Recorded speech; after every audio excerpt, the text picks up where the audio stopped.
Yun. Bili muna tayo ng pang change oil. Tayo sa Honda.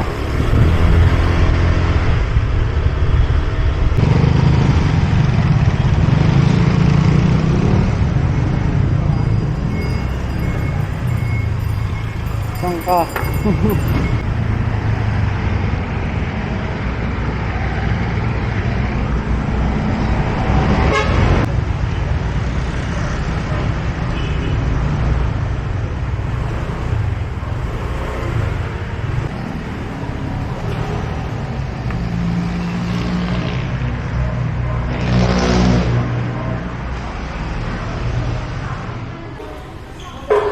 Okay.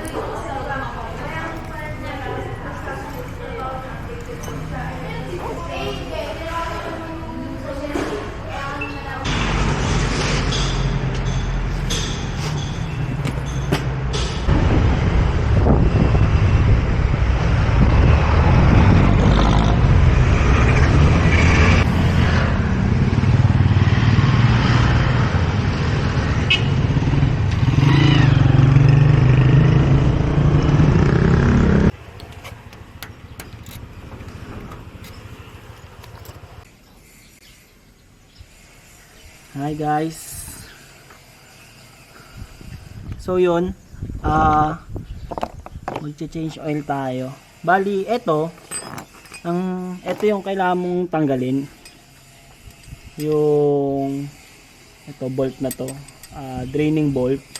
Yung draining bolt, ang kailangan mo sa kanya is size 12 na wrench. Kita ba? 12. Bali, ang ikot nito is clockwise.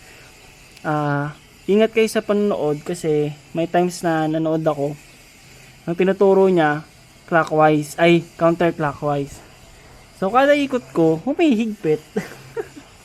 So ito clockwise to, pag ganun, pag ganun, pag ganun. Kita ba?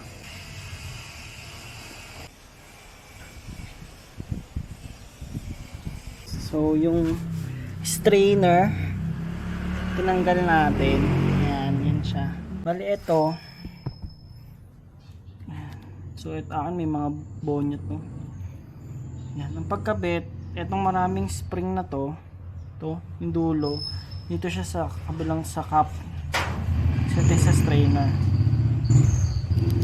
Okay. So ang pagbukas niya is counterclockwise. Pag sara niya is clockwise. Kamayin mo muna. Hanggat kaya pa, kamayin mo muna. Saka mo higpitan. Pero wag mong higpitan ng sobra. Ang gamit dito is 17. Yan. Nalinis na natin yung strainer. Ito sa ilalim.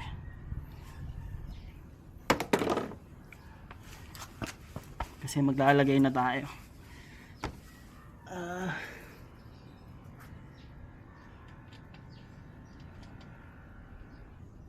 Yung paghigpit niya counterclockwise naman.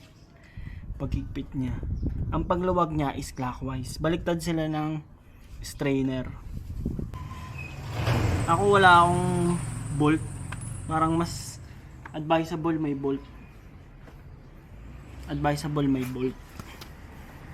Binibentahan ako kanina, hindi ko alam.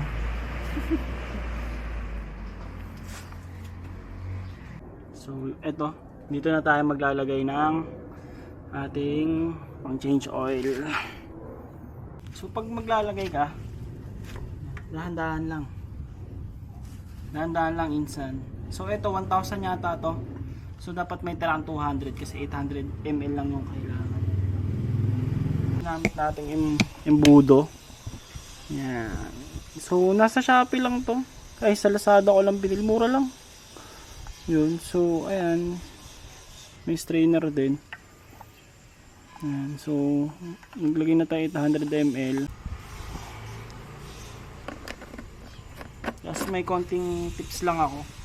So, every time na mag-change oil ka, tabi mo lang yung sobra mong 200. Kada change oil mo, i-refill mo sa isang salinan para after siguro mga 4 na change oil, may ganito ka na ulit.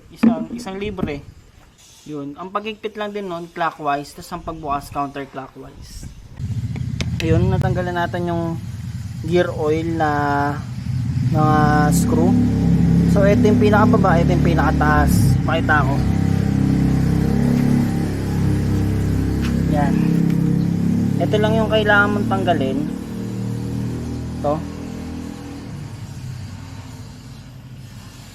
Itong baba. Yan. Diyan tutulo.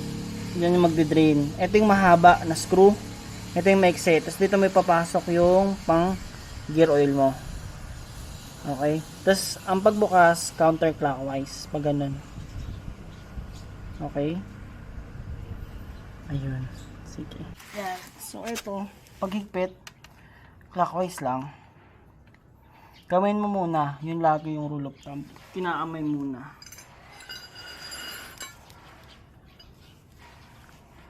After mo kamayin, tsaka mahigpitan. So ito yung gamit natin. Binili din natin sa Honda to.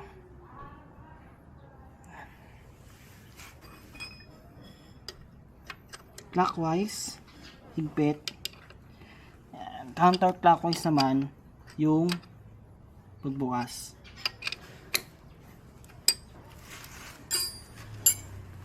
Ito pala yung ano natin.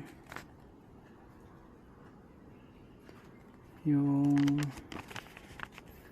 resibo. Ayan. So, sa change oil, 303 pesos. Tapos sa gear oil is 58 pesos. Medyo mahal sa Honda mismo. Try ko sa mga motor shop. So, ayun. Thank you.